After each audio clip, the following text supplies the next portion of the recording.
Hello, hello, hello, everybody, and welcome to Worldwide Tea, the international drag race podcast hosted by myself, Evan Sawdey from Pop Matters. And this is Gregory Ellwood from the playlist, and you may also know me from the Los Angeles Times. Absolutely. And we are here to talk about all things international drag race. For those who aren't in the know, RuPaul's Drag Race is the perfect reality competition entertainment show. And quite frankly, it's a format and formula that is so good, they did the smart thing and decided to franchise it out to multiple countries. But here's the thing. Ever since the pre-COVID era, when they started out with some of the official franchisees with Drag Race Holland, they've grown out into literally over a dozen different countries and franchises, to the point where at any given time, there's 3 to 4 international seasons running at once. And the thing is that in the US, there was a wonderful infrastructure for Drag Race US and All Stars. There's a lot of different shows like the Pit Stop and Fashion Photo Review. But the truth of the matter is, there's a lot of international queens. There's a lot of international talent, and we want to make sure that that gets coverage too, because some of these franchises are experimenting, are growing, and presenting queer art in such an amazing way that we would be remiss if we weren't here to talk about it, to digest it, and get into the details of it. So, myself, Evan, and Gregory over here, we got into some wonderful words over Yeah. social media, over watching some of these episodes together. I think we have very different opinions, but we want to recap this for you, invite you into the conversation as well. That's what Worldwide Tea is all about. Right. And So, I would say, listen, if you've been watching Global All Stars and you were like, who is Vanity Vane? Who's mm, Nelia? Where did they come from? This is a podcast that will talk about all those franchises and a global drag and actually a very sophisticated version of drag that's all across the world. And to be honest, you might be surprised. You might say, hey, I'm gonna watch Drag Race Philippines.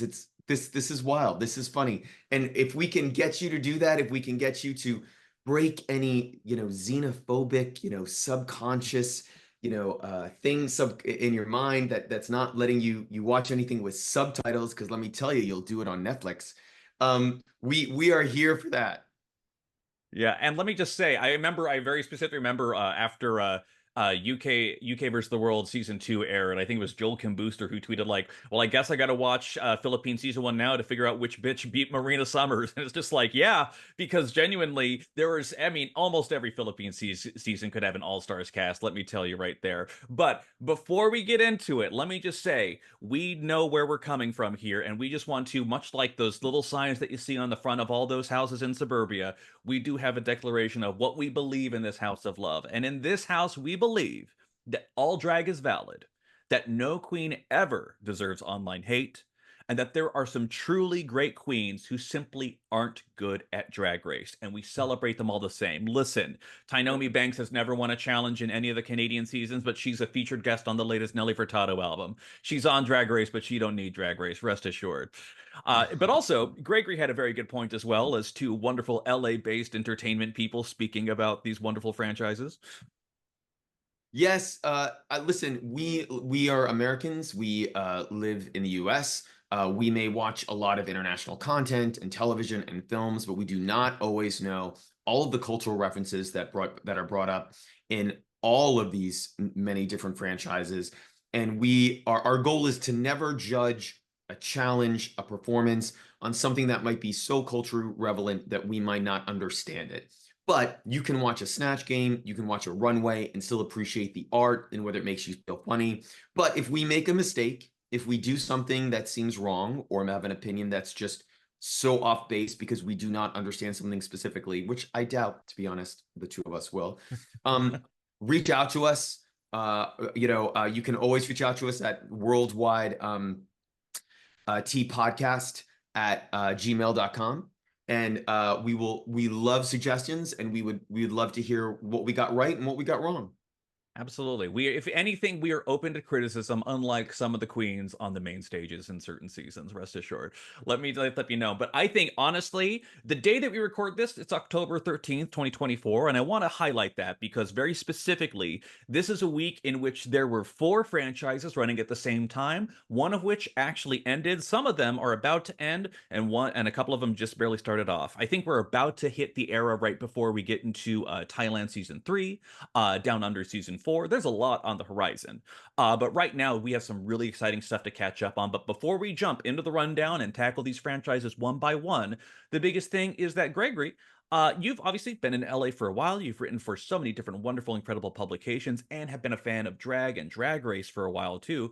Obviously, I think a lot of us had different entry points for the US seasons here, but what was your first international season? Were you there from the Switch back in the day or the early Drag Race Thailands, or was it when WoW really took over and started off with the Hollands?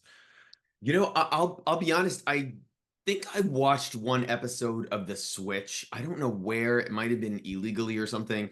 And it was not anything like any of the formats that WoW has produced overseas. It was more of a variety slash reality competition show, and it was just a little hard to get into. Also, I don't think the captions or translation was very good for that Mm. season at that time. Um, I tried to watch Thailand. I could not get into Thailand at the time. I think now if I went back, I probably could, but at the time it just didn't click to me. So Holland and the UK were the first two that really got me excited. Absolutely. And it's the kind of thing too where as much as me and my husband, we've watched pretty much every franchise, like that those early Switch and those Thailand ones were ones that were they skipped us a little bit. And it sucks too because right now Thailand season 1 is by and large considered lost media because through Mm, the streaming apps and whatnot, Thailand 2 is readily available, but Thailand season 1 is pretty much almost you can maybe find it online in some weird subreddit somewhere, but for the most part it's just not commonly available. So that's in part of the reason why I love doing this podcast as well, because we want to capture all of this stuff together.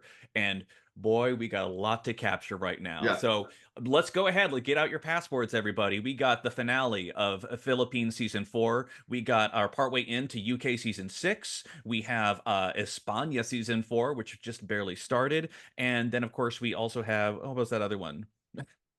Global All Uh, Stars. The one I keep well, forgetting, the one I no, keep forgetting no, we're about for not. some. Duh. Yeah, we could talk I about it. will proudly stand on the as the one global all-stars defender as the international fans try to drag it down into the mud. Well, I would say, listen, we're just barely on the end of that. Yeah, Let's start there. Let's dive into Global All Stars as our first pick, if that's cool. sure. All right. Um, So, oh, go ahead.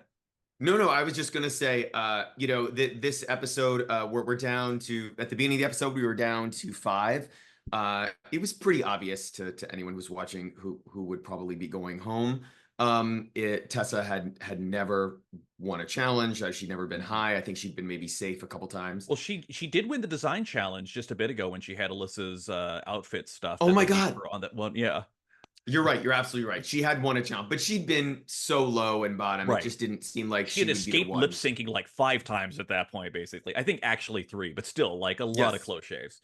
Absolutely. And I think that one of the things that I've enjoyed about the last couple episodes is something really strange happened at the beginning, and I really can't get an answer from Paramount slash Wow, like why the first couple like the first two episodes were only 45 minutes, Hmm. and it was this very bizarre truncated editing. And I know that there were Wow Drag Race editors who did edit the seasons. They were part of the process, but it didn't feel like it really felt like a drag race edited show until maybe episode 4 or 5. And now we've been on these hour-long episodes, and the rhythms have gotten much better. And when there's less queens and they have more times in the workrooms, I think especially for American or UK or Canadian viewers, there's a rhythm to it that maybe you remember more. And I've appreciated that. This episode was, started off with a bang because Queen, the previous episode went, I don't even know what happened to her in Little the haywire, workroom. let's put it that way. Yeah. Yeah, I mean, she attacked Nelly, like who had justifiably won. And if anyone's on social media, you've clearly seen there's been I'm a so glad you're week. bringing this up too, because I think that for the most part, when we're talking about these episodes, there's enough drama channels that are covering drag tea or whatever, Yeah, like, and I don't want to be a part of that. But with this particular instance, so many things have happened about the alleged behavior of people on set that it's at least worth addressing what is publicly out there from the queens, because Queen Kong has had to be on the defense quite a bit as of late. so the to go over quite quickly what happened, the three things were, first, Nelly went on a live and on Instagram, and basically said that Alyssa and Queen had gotten into a fight that wasn't shown in the edit. And clearly, by the way, the Queens have not seen, people don't understand this. Almost 99% of the time, none of the contestants see the episodes before they air. They're Correct. not given pre-screeners like press. They see it at screenings or when they log on or when they tune in like everybody else. So they were probably waiting to see if this was actually going to be in the episode, and it was not. And then Nelly also insinuated that Alyssa had been defending her because Queen had gone after her so hard. Then there was some back and forth, and Queen said, and actually Soa from France also said that wasn't true. It turns out that this event happened off camera or partially off camera, and that they had not come to blows, or maybe they did, and they're all just covering for each You're other being now. nice about it. Yeah. But it sounds like it was a big thing. And I think one thing also that that for anyone who's just a casual Drag Race viewer, people criticize WoW a lot. They criticize, the storylines and pushing queens. But the one thing that I will give them credit for is they never want to make a queen intentionally look bad.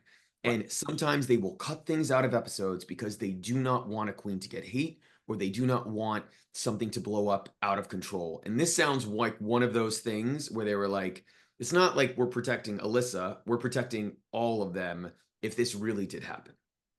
Right. And I think the thing is that WoW has learned their lesson, because on some of the early US seasons, girls that were first outs got some bad edits, and that really affected their real world personalities and how they were perceived and the kind of bookings they got. So, especially in recent eras, things are a lot nicer. You see, basically, they keep queens around. They usually have non-eliminations to open the seasons and just give them opportunities to really show the full breadth of their personality. Very recently, Lakahana got eliminated first out of Canada versus the World Team, the first double pork chop queen of all time. Mm. And quite frankly, she's kind of iconic for that reason too, because she had the chance to kind of show off a little bit more of what she did. But the kind of thing now is that at this point, a lot of queens have kind of embraced the fact that, there are villain edits that certainly might Hmm. happen, maybe not to the degree that it was in the old Fifi O'Hara days, but this season, Global All Stars, where you have some of the best from across multiple people who ended up in the top 4, top 3 of their individual seasons. It's been, I'll be honest, kind of a weird vibe. I'm so glad you brought up that the editing staff did seem different here, because if you really follow the different seasons, there are editors that kind of jump around a little bit. Nick Murray, the guy who has directed the US and US All Star seasons, who I think is fantastic, he is not a part of the global franchise, and I hate to be that guy, but you can kind of tell. No, Be I think he is. I think he is. I think he has a Oh, credit on the show. I, he I has a think I'm credit. not, he has a credit. I don't know if he came in He's the and director worked on it, proper, but yeah, but no, I mean, I actually, we should, we'll come oh, back next week we'll and correct research this. ourselves. Yeah. But I actually feel like the direction of the show hasn't been the problem. It's been the editing and how they've edited it. And I also think a big problem with the show, the one thing they have to fix, dear God, I hope there's a second season, is that they did not use US or UK story producers. And I Hmm. sort of understand this. They have queens from other countries. They wanted clearly to have at least some Spanish speaking story producers who could help with the queens who don't speak English or speak multiple languages. And I get that. But there's a reason why the story producers who are on the US seasons have won Emmys and are there year after year after year. And I think next time they got to fly them down to Colombia, which is where they shot this. I don't know if that's where they'll shoot the next one, but they shot in Right. Colombia. People don't know because lots of you needed to get a lot of different queens from all over the world and have them be able to make money and get paid in one country. They needed what's it called when you go to you get a this is so embarrassing when Work you visa. work visa. Thank Yeah. you. You need to get a work visa. But the one of but speaking about the villain edits, what has blown my mind that I do not understand with this season, Queen and Kitty were made it to the end of their seasons. They were not the Hmm. first seasons of their series. They were multiple ones in. They know how villain edits work. They know Hmm. how it works with story producers, and all they have given is villain, villain, villain. And there's one thing about being shady, and there's another thing about just being mean. And they Hmm. have often been just mean. And I at least know the US story producers maybe certainly Canadian ones, and the UK ones would do their best to like minimize that. And Tamper that that is down a what I bit. don't get. Like I'll say Right. this, nobody knows who's winning this season. There's no way Queen and Kitty are winning. Like they cannot in the next 2 episodes redeem themselves. At all. And I think that's the thing too. One of the things that you posted about online, and I think one of the things that's kind of leading to us even creating this podcast here, is that you talked about how you weren't happy with the review bombing that was going on. And for the Yeah. records on here, it's just like Rotten Tomatoes when people leave bad user reviews. This is one metric. It's the only outlet fans really have is jumping on the IMDb individual episode user reviews to drop some low star ratings on here. So this is it's kind of a Pyrrhic gesture, if you were. But that being said, it's at least to be known in terms of fan response. People are not happy with the season, and I think especially with two specific things. One, the pompousness that Kitty and Queen Kong are using in their Yeah. edits, and two, just the fact that most of the time the show hosted by RuPaul is favoring Ru girls when it comes to challenge wins. Now, I think it was the YouTuber JackFed who is really, very immersed in some of the drag culture. He talked about how he liked in the girl group challenge, the producers let the girls write in their own languages for some of the stuff. Like, Mhm. stuff like that is cool. If you're bringing a bunch of girls together, the default language is English, but obviously they have their own languages and cultures on here, and some of them may not even have the best English. Stuff like that's cool. I love it when they do stuff like that. When you have more English-based challenges where they have to improvise for Snatch Game, when they have to come up with a roast in English there, I think maybe they're putting some of them on a little bit more of a disadvantage potentially. But at the same time, it's the kind of thing where I think the sentiment overall is that Global All Stars is such a phenomenal idea. I'll be honest, I don't know why they did this versus the UK or Canada versus the world. Like it's kind of the same premise either way, but sure, let's have a differentiation on here. But it's the kind of thing where it just feels like so much potential here is kind of squandered. But that said, as they pointed out at the end of this episode, there are queens who are going to be doing a lip sync for their the lip sync for the who Yeah. already done has hers as prizes, so we'll get to a little bit more of that. They have featured in the makeover challenge. Like they're getting opportunities to see the queens on here, which is good because listen, she didn't win a challenge, but the more people who check out who Evil a Queen is, you are doing yourself a favor by checking that out. Like there's so many Pythia. I hashtag Pythia was robbed in my opinion, but like there's so much great talent over here that we're kind of getting down to the end, and it's a little iffy. It's kind of like I understand why you pointed out that you weren't happy with the review bombing as kind of a childish gesture on there, but I think overall the sentiment from the fans is that this could have been better than it could have been based on the premise. Okay. So I have so many thoughts on this. And I also have, I and was this, hoping you would.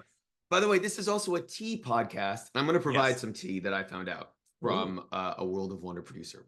So if you didn't notice from the beginning of this season, outside of two queens, every international representative made the finale or top 4 of their season. Right. That was a Paramount Plus, not MTV. We're going to get to that in a second. A Paramount Plus requirement when the show was greenlit. They could not get Germany was the outlier for a couple reasons. One is my understanding is they had not picked the winner yet. And if anyone Mm. watched Drag Race Germany, it was between Metamorkid and Pandora Knox. By the way, each who could have speak fantastic English would have been amazing on the season. And the one other finalist, Yvonne, I think that's her name. I might be getting it wrong. Rumor is she declined. So they, and by the way, how could you not have a queen called Tessa Testicle and not think Rue was gonna like go nuts with that name? Exactly. Even though they keep calling her Tessa T for the entire edit. Who knows? Yes. Whatever. Yeah. And by the way, sometimes it backfires and Rue is not that into it. Like Right. Rue has had much more fun with Nelia and Vanity. But so you have to understand that context. Alyssa is the outlier. She's an icon. She Mhm. made top 5 twice, or maybe she was top 6 for first season. I can't remember. Yeah, I think top six because yeah, Coco was top five. Right. Yeah. Right. Thank you. And so WoW pitched this show to Paramount Plus. And at the time, Paramount Plus was expanding. This is, by the way, getting knee deep into industry stuff, but people need to understand this. Paramount Plus was trying to expand all across the world. This was almost 2 years ago. And if people remember, they launched Drag Race Mexico, Drag Race Brazil. They took over Drag Race Italia. And their goal was, we're going to grow Paramount Plus overseas like Netflix and Disney Plus by investing in all these spinoffs franchises, not just Drag Race. It's how you know, when you were before Wall Street decided that it was more about profitability than streaming numbers and growth, it was how you did it. That division of Paramount Plus did not exist anymore after they filmed the season. So then the show got pushed back over to MTV Paramount. I know that sounds confusing, but it's all one big company, but it's a different division that has shepherded the US All Stars Celebrity Drag Race then. They had no say in how this show was brought together, how it was formatted, what Paramount Plus wanted. I know for a fact that in WoW's original pitch deck to Paramount Plus for Global All Stars, it did not have the top 4 from each season. It had a roster of a ton of queens from each franchise that they thought would be the best to do it. They were super excited about it. Like That was actual the fan idea. favorites and stuff. Listen, I'm in the deck. I am, while we're doing this podcast, I'm not sure if we're going to put this video on. We'll do video in the future. I Right. am wearing an Enorma Jean from Drag Race Italia t-shirt. Enorma Jean was in the pitch deck. Makes Like, sense to me. Right. but she wasn't a finalist, but she's great drama and she's hilarious. Actually, this podcast, if you love Enorma Jean, this podcast is for you. But so in that context, I think you have to understand that there are queens on this season who maybe English was not very close to even being a strong second language for them. Mhm. And I think as the season has gone, and also there's queens on here who are really good at one specific thing or two specific things and are maybe not as well rounded as queens who were part of their franchises who got eliminated earlier. And by the way, perfect example of that is Pythia. I love Pythia, but there are Canadian queens who can do comedy, runways, and dancing who did not make it to the finale of their season who would kill it. And I Absolutely. think that we have to take that into context when looking at this. I still love all the queens that were chosen. I'm really happy they all were, but this was not the ideal situation of what they hoped for. The only other thing I'll say is there's been a lot. The online fans, I think, are just so passionate. And I'm not going to name countries, but there's a number of countries where they're so passionate and they just do not take things realistically. It reminds me of when Valentina was on the US season, season 9, and she was her. And by the way, I'm a huge Valentina fan. The fans went nuts when she got eliminated. They got nuts when, during the reunion and when the other queens came for her, which is a whole other podcast story. And I think that there has been an overreaction from them in terms of what has happened on the show. Yes, is it debatable who won some of the challenges? Sure. But outside of one queen, nobody was robbed from being in the bottom. Nobody was robbed in a lip sync. The only queen that was robbed, and it was a strange choice, was Athena in the second episode because she shouldn't have been in the bottom. Rue's critiques on the silhouette were weird because she crowned Evie oddly, and Evie didn't have any Right. body. 100%. So that was the only strange one. But I'm sure I'm not making excuses for Rue.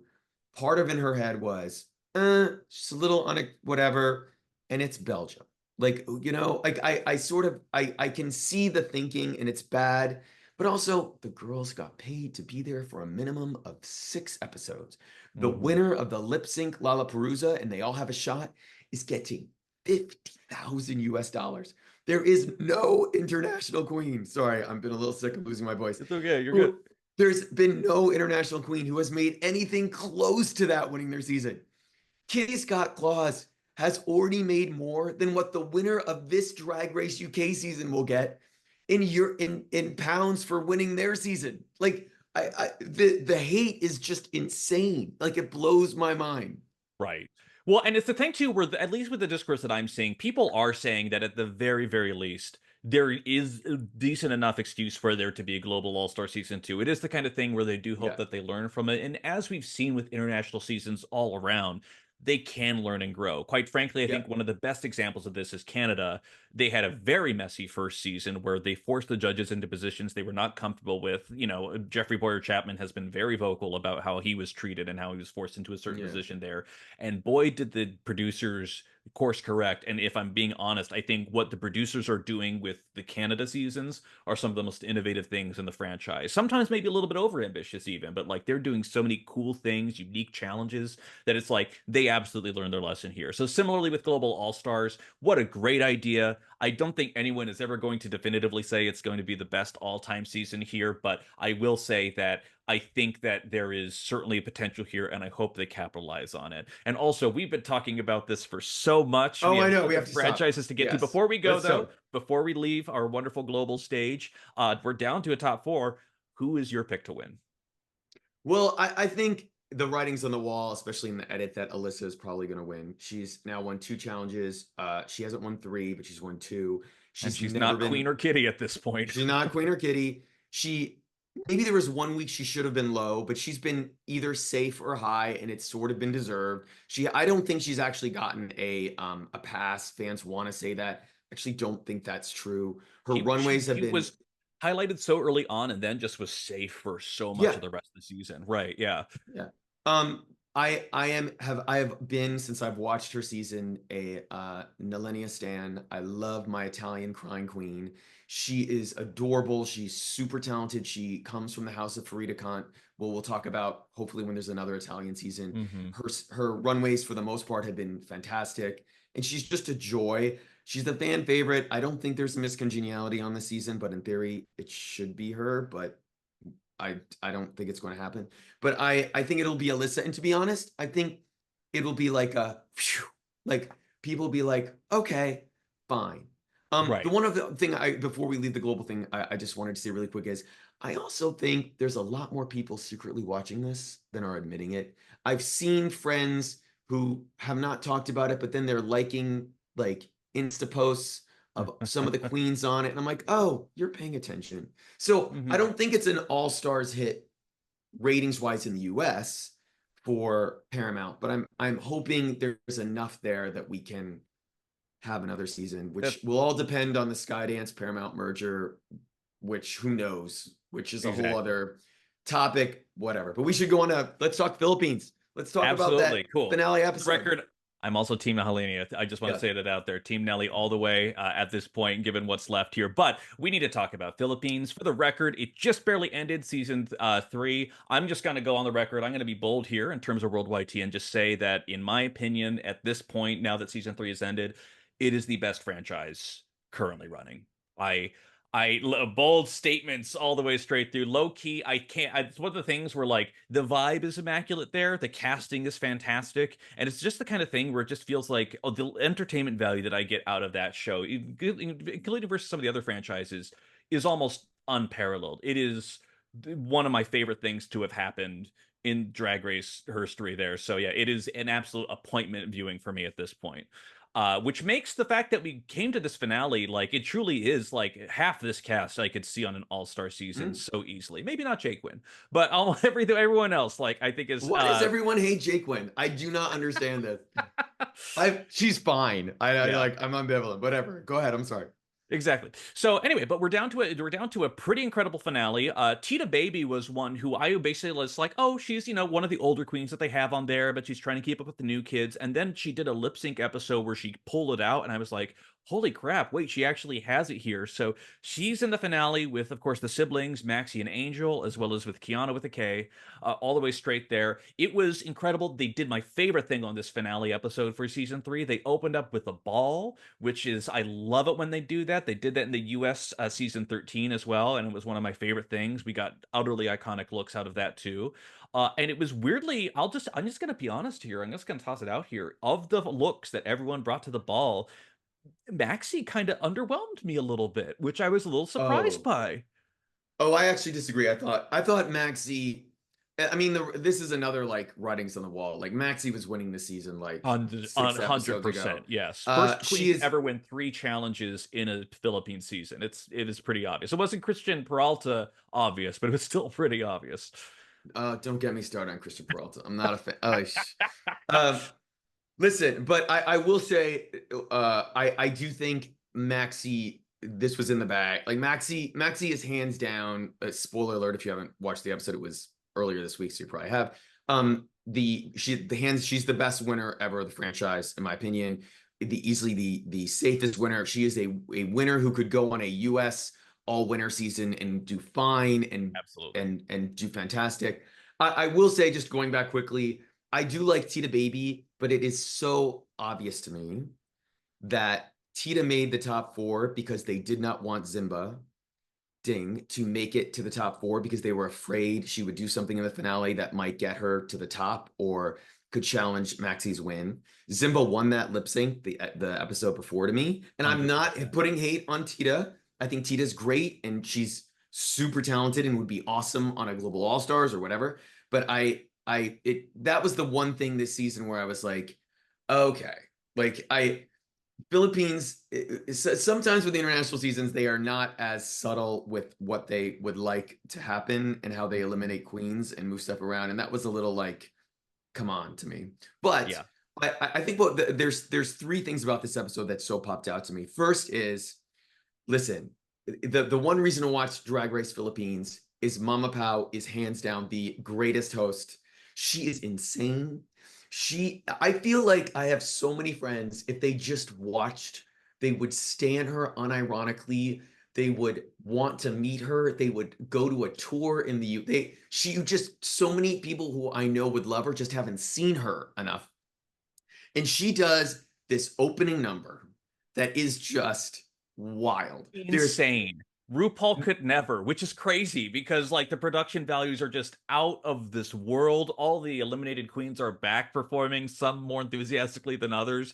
But like there's multiple dancers, there's drummers, like it is a whole package. It is fantastic. She's flipped. There's no lyrics. It's a song with it's music with no lyrics. It is so wild. And the best part about Philippines is they do not hide how the reaction of the judging panel. At And all. it's the beginning of the episode, and the judging panel is already in hysterics because they cannot believe what they're watching. And that's what's so great about it. And also, Mama Pao comes out and she's just so shady. She knows that Jiggly should not be on this panel anymore. And she's always doing these little digs to like at Jiggly Caliente. And I swear to God, if she could crown herself, she would. Like she literally would. Like it, she is. I mean, she is so goddamn entertaining, and also she has had so many iconic lines throughout the seasons, as Oh, well. I mean, honestly, at this point, anytime I think of her, I think about, but the shoes, like there's just truly like is so engaged, so ready to go over everything, and it's the kind of thing where she also has been, I think receptive to the queens as well, because even some of those early out, she saved Angel in the first episode because yeah. even if she's just the host, she knows what good TV is, and Angel is good TV. It's the kind of thing where me and my husband, we watched this. We were for the record Team Zimba Ding all the way straight through. By Um, the end, I was Kiana with a K at the very end. He was kind of switched his alliance to Team Angel because like, is she the best drag queen to ever be on the show? No. Is she entertaining as all get out with an unbelievable sense of confidence that is sometimes fully unwarranted? Absolutely. Like it was extremely entertaining to be there, but it was kind of the thing going back to this is a good cast. And now after a ball, then they have to do their own original music numbers. I was blown away to see that Angel had, and Maxi, they both produced and co-wrote their original numbers too that they perform. I thought that was really, really cool. and Maxi sang live. Like Yeah, the second Maxi did that, it's like, oh, there's there's no no way. suspense here. Like she could walk down in a piece of fabric and she's still gonna win after that. Like I She's the I Lindsay will say, Evangelista. Yes. yes. I have to be honest. I am not an Angel fan. I am Hmm. slightly ambivalent to her. I find her slightly grating. I also feel like I don't think it's intentional, but I feel like I'm getting the same energy and beat that Miss Jade Soto gave, who I love, 100%. and 100%. it feels more authentic with Jade than it does sometimes with Angel. Comes across slightly more bitchier, and I think Hmm. that was the one issue I had in this episode, which has gotten a bunch of controversy online, we should say, is in the finale final lip sync. It's between Maxi and Kahana. Maxi brings Angel up on stage, and all through the season, Angel has come up on stage and hugged Maxi, and it's just gotten a little like, come on, chill. Like, stop. And here's the And thing. It was the finale lip sync. It was a yeah. ballad. It was rather beautiful and well rendered. And then angels on stage, they're handing each other flags, the trans flag and the gay pride flag.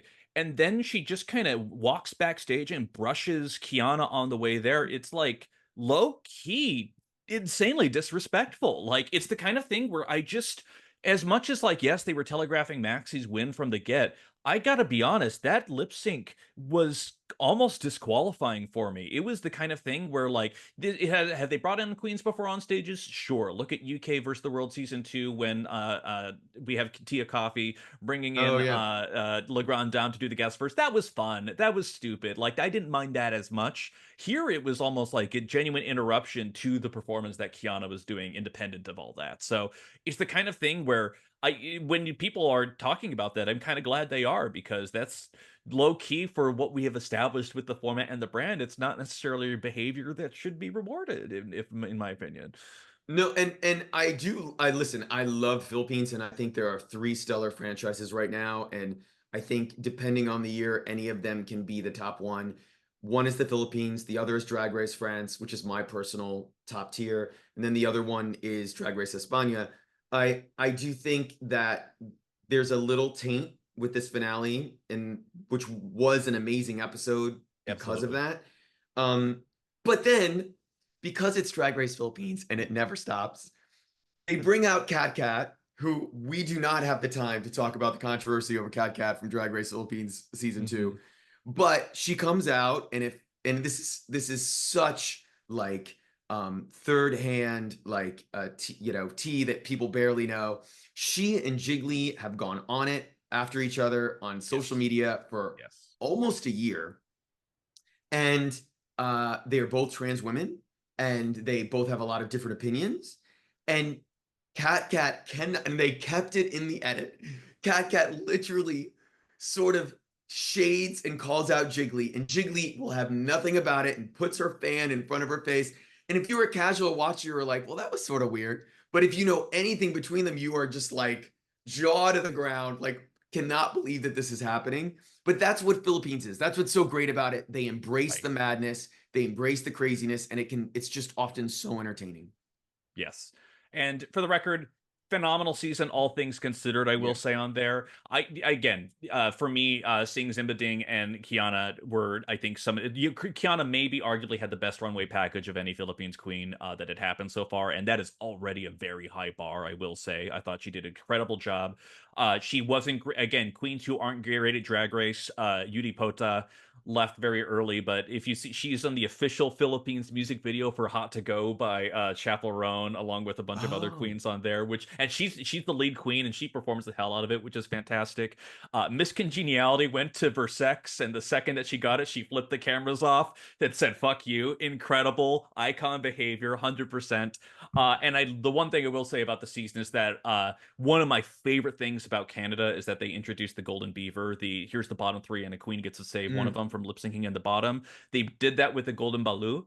And I thought that was fantastic. And also, as someone who just 2 months ago was in the Philippines at O-Bar and Oh, wow. saw Zimba Ding and Popstar Bench perform, I will say that I've also had Balut now. I think every queen here is truly talented. And honestly, Versex was not someone who I ever saw as being necessarily a first out. I guess technically she wasn't going to be, but just a great queen, a weird lip sync ending to it all, but overall, Yeah. just a good season, I will say. So I have to ask, is Popstar Bench good live? Is she a Holy good crap, performer? she was. She was Oh, wow. on top of it. And again, it's the kind of thing where I remember low key, we were at a drag brunch last year, and one of the performers was Hershey Liqueur Yeah. Latte. Hershey Liqueur Latte, my goodness. And like she was incredible. She was doing some astonishing lip syncs. And when I saw she was a girl on season 16 of the US, I'm like, she's gonna take it. I've seen her live. I know what she can do. I was wrong about that. But it's the kind of thing where truly, and again, I cannot emphasize this enough, there are sometimes queens who are great performers who just aren't good at the drag race format too. So Yeah. it's the kind of thing where Popstar Bench knocked me out. She performed as Sarah Geronimo. She did, which is of course a queen that they lip synced to earlier this season in Philippines. Fantastic. But of course, when Zimba Ding did a lip sync to "Bitch Better Have My Money" by Rihanna, uh, just absolutely iconic. Had the whole place screaming. It was incredible. Well, But yeah, I'm really I will say this though, this is how iconic Mama Pow is. Before we leave Drag Race Philippines, I wrote a story for the LA Times, which you can still find, where I did an oral history, sort of an oral history, with 6 of the Drag Race international hosts. It was time to DragCon, and I spoke to Nikki Doll, I spoke to Lolita Banana, I spoke to Supreme Deluxe from España. I spoke to Brooklyn Heights. And I'm trying to remember who else. I'm missing one. But the only queen who did not respond to World of Wonder's own PR agency was Mama Pow. Like literally the people who pay her paycheck. No, not even gonna respond. And that like broke my heart because I wanted to talk to her. But it was also like, yeah, that's what Mama Pow would do. Like just like blow off a chance to be in the LA Times. Like hilarious. Yeah, well, and for the record, for those who are at home, I forgot to mention here, if you get a chance, check out Gregory's YouTube channel. He actually has interviews with all of the Global All-Star Queens that he did right before the airing there. It was fantastic. They're broken out into groups of 3, so you get some good one-on-one time with each of them. It's a great view if you get a moment. But now let's go over, before we tackle one of your favorite franchises, Espana, I think we should talk about one of the middle children of the universe, but still long-lasting, UK Season 6. Now, here, I have a conspiracy theory about the UK seasons, and I think it's kind of playing out the way I'm expecting it. The even-numbered seasons are great. It's the kind of thing where, because season 2 we had Lawrence Chaney, we had Bimini Bambulash. Season 4, of course, Cheddar Gorgeous and Danny Beard right next to each Robbed. other. And I don't know who is going to necessarily. Yes, we have a lot to say about that. The only time a double crowning I think was truly Yeah. justified was in that instance. But in season 6 here, I'm not sure who's going to win, if I'm being fully honest. But I will say, overall, I'm liking the cast so far. I don't see Charity lasting very long, but as someone who also watched the WoW Presents Drag Queen Singing Competition show Queen of the Universe, holy crap, I did not like Lavoie on that season at all. I thought she was absolutely insufferable. And here, she's actually tempered down things a little bit. She's actually pretty funny. She's actually pretty, taking it down. Still not my favorite here, but it is a bit of a firecracker of a cast that we got already. I think my take on Drag Race UK is I love the Star Trek. If anyone paid attention to Star Trek movies growing up, or their parents did, like it used to be every other Star Trek movie was the good one. Mhm. It's very much you are correct going in that direction. I have learned over the past 2 seasons that what I think is what I or many Americans think should be the winner of a season of UK is not what the UK viewing public think. So, Correct. for example, most of my friends who watched Drag Race UK season 4, or sorry, we're on season 6, right? Yeah. Yeah, season 4 would have thought Shutter was the easy winner, but I would speak to a British friend and they're like, "Oh, love Danny Beard." Hmm. And then the following season, listen, no shade, but I just don't think Ginger Johnson is a memorable queen at all. Like I always forget she wins. I thought Tomorrow should have been the winner of that season. Even Michael Maruli would have been more interesting. So we've now reached a season where out of all of the franchises, the thing I've realized with UK is one, they cast based on the archetypes that they know the viewers like. I feel like this is a BBC thing. There Hmm. is always almost always Dina. Wait, what am I saying her name from season 1? Dina. She was the finalist with Davina De Campos. Davina De Campo. There's Yeah. always sort of like that older, Robbed. old school queen. Yeah. Also, Rob, old school queen. There's always like a young, like dumb one. There's always there's always like one from a really small town. Like it. The U.S. used to do this too, but they don't really go that way anymore. Hmm. They're a little more sophisticated in how they cast. I don't want to spend too much time on this, but I do feel like watching this season, I'm like, oh, okay, going home, going home. You can tell a filler queen on a UK season more than probably any other franchise than Canada. And it's slightly frustrating. So Hmm. I only really like 3 queens. I'm not really like I'm sort of ambivalent to them, but there's 3 that I'm like, I like Karen Thrax. I think she's super Hmm. talented. She's no offense to Aquaria, she's like a smarter Aquaria, like a little more sophisticated at her age. Aquaria is super smart and sophisticated now. Aquaria was super young when she was on season 10. I like Relisa because I think she's different for the show, and Hmm. she has great energy. Also, she's an amazing track with Becky Hill that if anyone's listening, they should listen to Becky Hill's new album. And then I like Marmalade because she's sophisticated and she has style and she can do runways. And I will say this, if Kitty Scott Claus and Cheryl Hole have taught us anything over international seasons, is no matter what they try to do, the UK queens just are never going to match some of the other franchises in terms of runways. They just can't do it. And I love them and they entertain me, but it's just not the same. And Absolutely. so you watch these runways half the time and you're like, when, Rue's raving about something. And I'm like, what? Like, what is happening? Like, perfect example, the last episode where they did the team The design fashion challenge. houses. Yeah. The fashion house that won, girl, that's a safe on a US season. That's not 100%. even high or win. And those are US queens too who don't have access to, don't know how to sew either. Like it's just there's something in the water. I don't get it. But for this episode, I will say the thing that stood out The to me the most, rom-coms that they were doing, yes. you, it, and this is my other frustration with the UK, and I wish they could fix this. And we'll talk about Spain in a second, but Spain and France have been willing, and even the Philippines, to break the over the top, like green screen craziness of some of these comedy challenges that the US and the UK and Canada won't do.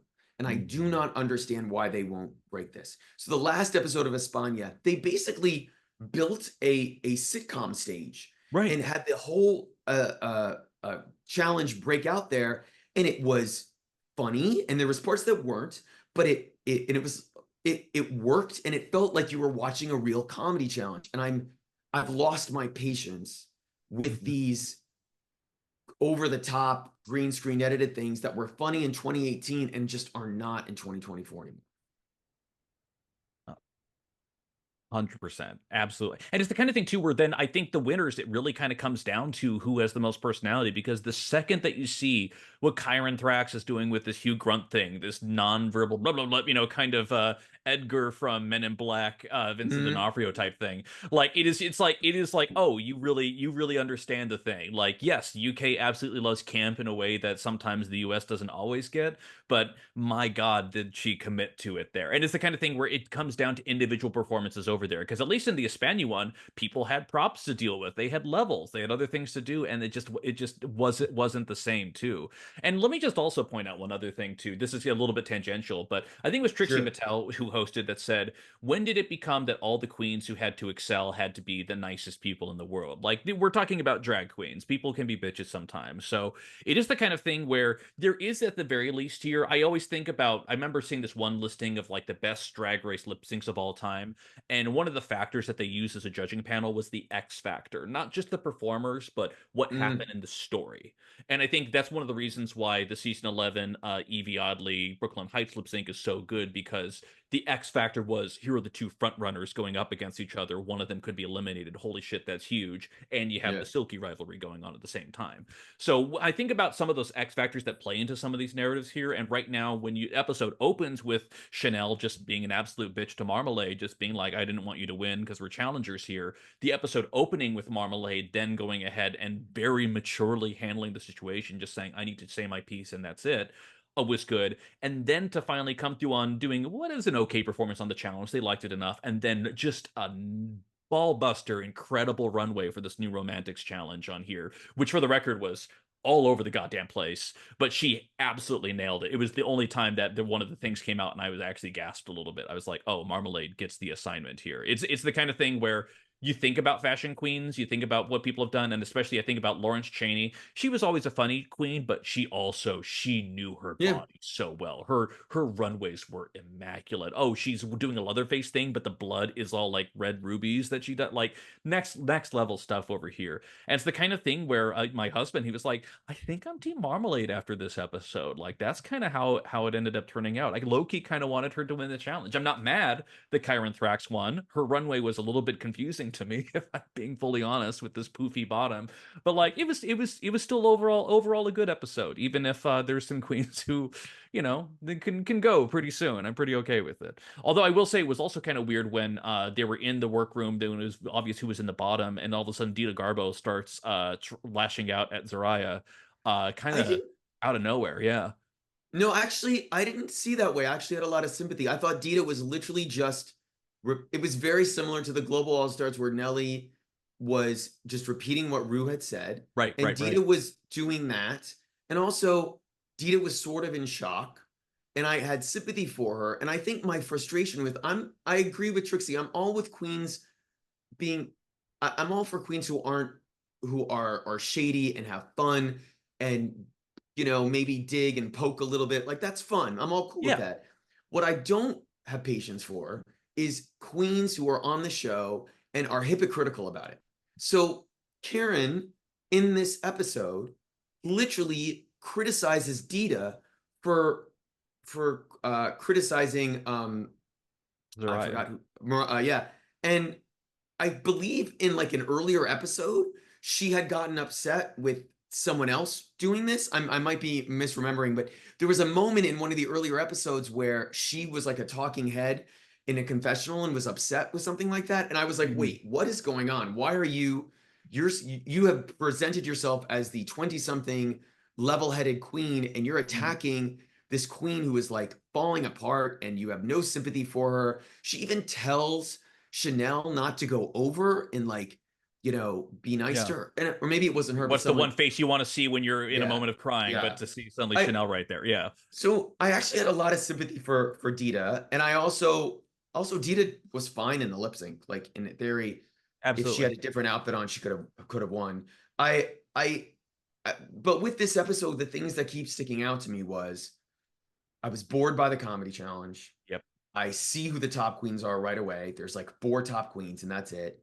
There is no way to hell Chanel with her plain Jane edit and literally not having any. The thing with plain Jane is by the fourth episode, she knew what she was doing. And Right. here it seems like Chanel just does not see how negative she's being. And it's just great. It's just grating. And it's like, I can't even root for you in a fun way. So Right. I I'm this season I'm hoping gets more interesting and better, but I'm concerned. The one thing I love about UK is Graham Norton and Alan Carr. uh, Alan Carr are two of my favorite guests. I wish they were on the US. I wish both of them were 100%. there the whole time in Global. I love them to death. They're smart and they're fair, and I feel like when they come out and they give a lot of perspective, and even in this episode they sort of did. But I don't. I'm I'm almost ambivalent on UK. Like Mhm. I need to be impressed, and it's probably shocking to a lot of UK fans if you're listening. I was way more into UK versus the world at the beginning of this season than I am into this. Like I just don't care, and I'd rather see another UK versus the world with the all stars of the best of the UK than another regular UK season. Kill me, 100%. shoot And me. That's just my thing. well, hey, listen, the UK season was also fantastic too. UK versus the World season 2 was pretty phenomenal because Yeah. also the queens who brought it absolutely brought it, and it was great. So yeah, I think I don't know if there's as much to say on there. I also love Kiki Snatch as well. I think I'm very excited to see what else she does on here. Like there's a lot of good stuff on here, but we'll keep an eye on it. We'll see. Yeah. Before we leave, who's your current favorite to win? Oh, I think it's Kieran all the way. Yeah, If not, it's they're gonna do something bizarre and crown Lavoie, which by the way, Maxi, also a Queen of the Universe alumni, an alum. Leonie Winter, who was the finale, which is a whole other story on Drag Race France, was also finalist on Queen of the Universe, was a finalist on Drag Race France. Chega Brava, Queen of the Universe, who's now hosting Drag Race Mexico. Drag Queen won the first season of Queen of the Universe, and she's And is a hosting Drag Race phenomenal Brazil. host, by the way. Oh, Yeah. so good. So I will say this: WoW has done everything they can because those queens were really robbed from promotion and attention, and have done everything they can to sort of bring them back into the fold and lift them up as good queens. But yeah, I Absolutely. think it's Kieran Lavoie. Maybe Marmalade has a shot. Absolutely. I think so. And again, it's the thing where, especially with Chanel being the shady edge, we've seen fairly recently in season 15 of the US one, when you have Lux Noir London and you have Mistress Isabel Brooks right there, there is a way to be shady and have it be fun. Like there is a way to do it. But, not every queen comes in out the gate like that. But hey, let's save our shadiness for a whole different batch of girls because there are some Ah, shady ones all the way over here in España season 4, the first yes. season since the excellent España All Stars, by the way, in an all-star season which did what an all-star season should do, which is allow queens who didn't have a chance to show off their stuff actually prove through. Samantha Ballantyne's was a top 2 finale queen. I didn't see that coming, and it was also deserved. It was crazy. I wasn't expecting that narrative. So lots of good stuff going on here as we get into España season 4. Again, as is most of the time, a pretty good group of girls. We're down to Yeah. 9. We they had a weird workout mini challenge over here, which was its own thing in the most recent episode. But overall, it is once again a girl group challenge. For some reason, they didn't describe it as a girl group challenge, even though that's Mm. exactly what it was.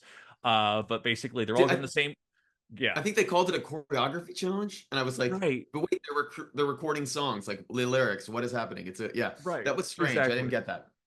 So there's that. They do rock, pop, and disco. I think the disco one was the best iteration over here, but just some interesting groups. I do need to briefly point out that during the recording session, there's a shot where Angelita is chewing on her earbuds, which is just out of nowhere incredible. It was one of my favorite things to see. But overall, yeah, it's different group of girls, and in terms of shadiness, there is some shadiness going around. It seems like a lot of the girls do not have a lot of respect for Maggie Yellow, the former pit crew member who has become a drag queen, even though she serves it to you every ball. I don't know about her runways, but her performances every time the season have been pretty much out of this world, and this challenge was no exception. So this is very strange to me. So, how do you, is it, I always pronounce it wrong. Is it Maggie or Maggie Maggie? Yellow, yes, I've Maggie had to Yellow. correct myself multiple times on this too. Yes. So Maggie Yellow was a pit crew member, but had been doing drag. I believe has been doing drag for over a year, and has shown up with great runways, which by the way, didn't pay for, has sewn and made themselves. And the queens are sort of like not nice to her Hmm. in a little bit in the workroom. The online discourse is insane. What's Uh, happening? I'm not even sure if I'm aware of it. oh, so Worldwide tea, baby. Maggie and her husband uh, had a surrogate baby out of the country. And if anyone who knows anything about Europe, there are 3 countries where it is illegal to have a surrogate baby inside your country, and that is Spain, France, maybe 4 countries, Italy and Germany. I think maybe in Italy or Germany there's exceptions, but in Spain it's a big deal, and it's very much about the Catholic Church. It's this whole part of their culture, and the fans, when they found out that Maggie has done this, unlike in the U.S., you'd be like, "Oh, amazing, so happy for you," whatever. The reaction has been, "You are evil. You are. I can't believe you did this. I can't believe you did this to the woman who's the surrogate. Like, I can't believe whatever." It is a whole. We do not have time in the podcast to talk about this, but if you see a lot of negative talk online, some of it is rooted in that. Others is the people are calling her a nepo baby because she was a pit crew member. I'm like, what is happening? It's Um, so and by the wild. way, spoiler alert, on the upcoming season of Canada, there is another pit crew member who is on the season, and they're not going to give a crap. So it's just So weird. It's why, again, and that's the thing about the international seasons. There's weird cultural, like difference to divide on here. You could also see it in Philippines too. As much as there is the Brighton curse of the UK, there's also any of the provincial queens typically haven't done well in Philippines as well, which is why Kiana making it to top two as a provincial queen was a big deal because she's representing, fairly financially Mhm. undernourished communities too. So like there is a lot more cultural context on here. So thank you for that. Too, because that was it was wild. The challenge itself for me was like it was okay. The pop group that won was, they did fine. They were competent. The rock group very clearly was uncoordinated overall, but I will say truly one of my favorite things happened in this most recent Espana episode, truly, when they surprised Anna Locking with the Oh, Night of 1,000 Anna Lockings runway. She is, I mean, and the thing is that she did believe it at first, and she was absolutely knocked out. And it was also, I mean, the Baroque one right that they did on episode 2 was already all stars level. This one yeah. here was really fun. I had a lot of fun with it too. And in fact, I was a little disappointed because Kelly Pasa came out here with this polka dot runway, which was deconstructed.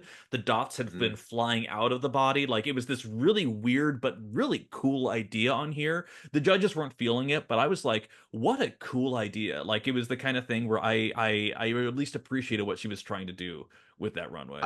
I did appreciate what she was trying to do. I understood the criticism because it was such a far deconstruct. Like you really had to look at the original outfit that she was referencing to see it. And also because of the makeup she did, which isn't her normal makeup. It was she wasn't even trying to get close to Anna in At any all. way. Yeah.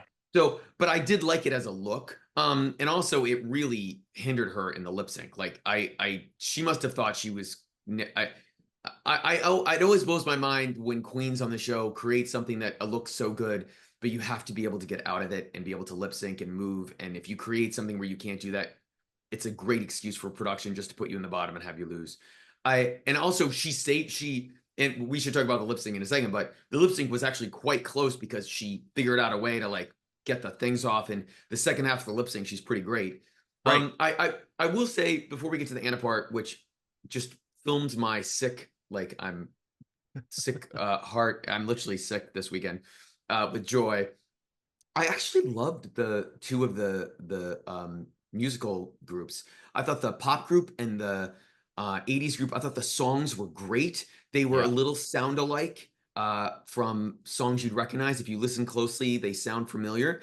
And I sort of like that. I love Leland. Leland's great. We've been on Leland now on the US for, I want to say, about a good 5 years. Yeah. Might be time to like bring in some new voices. Like let's get these sounding a little more interesting. These songwriters I thought did a really great job. And I also thought the first group freaking killed it. I thought they were so Mhm. good. And the final group, the other one that was basically essentially safe, I thought they were really good too. The Yeah. rock group was a mess. And also it was because of two of the people in that three-person group were just being dicks.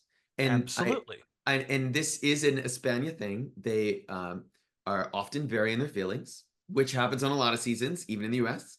And I am it's so crazy. At the beginning of this episode, Angelita, who has won the episode, she's won Yes. last week's episode. They come back into the workroom and she is angry that in the lip sync for your life that occurred after she won, that a queen did what is now, or almost, or hopefully will become, an iconic high heel reveal. She was wearing a boot. She flipped the boot off and she was wearing heels underneath attached to her foot. It was amazing. It was like a great shot how they captured it.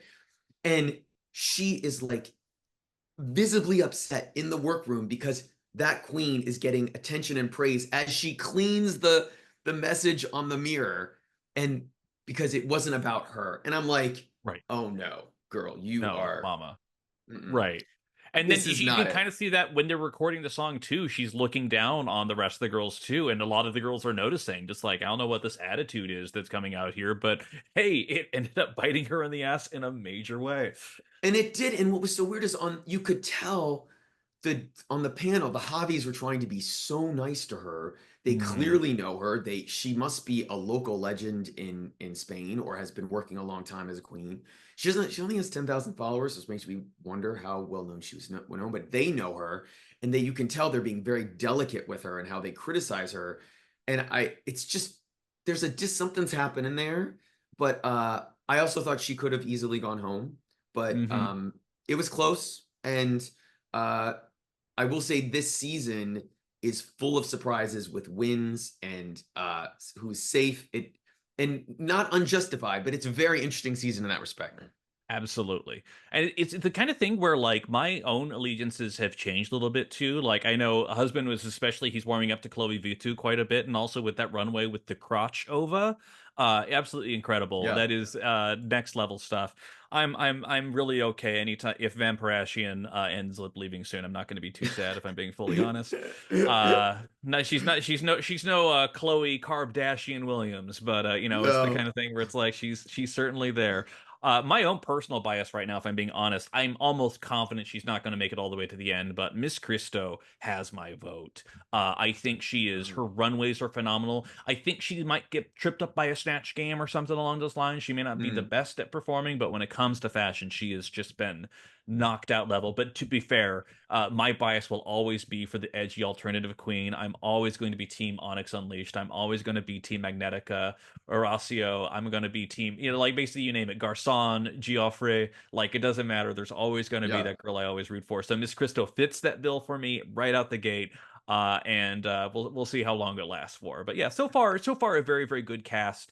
Also in terms of villain edits, my God, Lococo doesn't like anyone or anything as far as I can tell. And it's a Wait, shame too. is It's a Lococo shame. more negative than Angelita? Like, are Yeah, they I this equal? Like, Well, even during the challenge when she's asked to record, she's like, "I don't smile." It's like, okay, well, you're in a girl group, so you might want to figure a way to do that. And it's a shame too because on the episode right before this, the runway that she had this like bird, like this corseted bird outfit that she yeah. then opened up to a fairly boring white dress with the kind of blood rubies on it there. But like the bird outfit was like, oh my god, it was actually just a genuine shock moment. So again, even sometimes even if they're you know don't have the most magnetic personalities, they will still sometimes have knockout runways. So it's kind of a mixed bag over here. We'll see how it shapes out, but at least currently for me, Miss Christo is my current thing. And although I don't love every runway from hers, I still really like Maggie Yellow a lot. I'm curious to see what else she does. Maggie Yellow is a great performer. I thought she had a really moving story in the workroom about being a bully and when she was closeted as a kid in primary school or their version of high school. And I was a little like, wow, you're really going to admit that you're an adult now and you haven't gone and apologized when you see this person out, but said I'm using this show to do it. That was the only time I was like, oh, what are you doing? Like, but I do think Maggie is impressive. I don't think Maggie thinks she can win. I think she's just there for the exposure and to have fun. But I actually don't know who's going to win. I will Yeah. say this is a rare Spain season where the front runners are not really there yet, and we're already in the fourth episode, and that's sort of remarkable. Yeah. In fact, if I'm looking at it right now, the previous winners were Miss Christo in the premiere. It was Maggie episode 2 for the talent show, and then it was Angelita last week. And then we just barely had Le Coco and Vampirashian and La Nina all won. So, and technically all three won, but then La Nina was the super winner. I don't know how there was a Yeah. weird kind of, multi-tiered win system, but like so far no one's the front runner. It's all very even so far. Yeah, I think everyone in the group got the trip and La Nina got the cash prize. I think that Absolutely. was the differentiation. But it was interesting that they weren't willing to give all three of them the win. Like that's Right. very much a production choice. Like why not Right. just let them Meanwhile, oh look at UK season 4 when they had the girl group challenge for the Yastonberry yeah. and 6 queens won a Rue badge all at once. So yet another middle finger to Cheryl all these years later. But still, yeah. Overall, good season. I'm team Miss Christo. Who do you want to win out of this group? I don't have a favorite yet, but I do love La Nina. Hmm. La Nana. Did I say it right? Yeah, La Nina de Nantro. La Nina.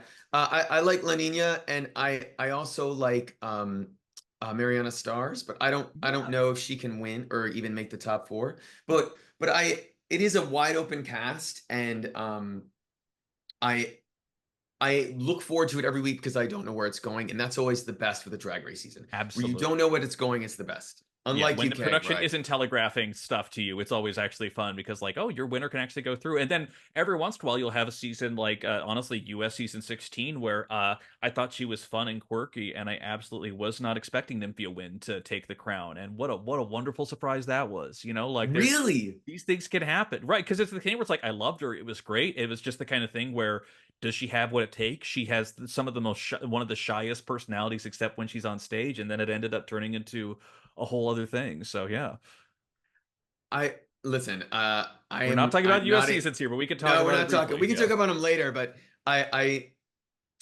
let's just say part of the reason I'm enjoying Global All Stars is I did not really enjoy season 16, and I certainly did not like the non-elimination All Star season, which I just was bored out of my freaking mind.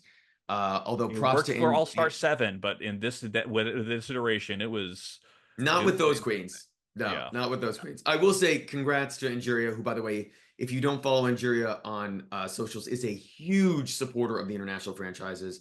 And in fact, the idea she didn't do some sort of pit stop for Global All Stars just shows For you the current review of Vintage finances Queens of or something. Yeah. Paramount Plus at the moment, I think. But this has been so fun, and I hope if you're Yeah. listening, you guys come back to us and listen again. But before we leave, correct me if I'm wrong, Evan. We are going to give a recommendation of an international queen that we think our listeners should be follow or should go online and find out about. Do you have your queen? Because I have mine. Yes. So the one I actually do want to shout out because we could be a Rue girl, could be a non-Rue girl, could be anything in between over here. And I actually want to shout out a good old classic Italian queen. Actually, I did mention her just a bit ago, Geoffrey, as well, because she actually not only she didn't do very well on her season though, but she actually is a designer to the point where she actually has.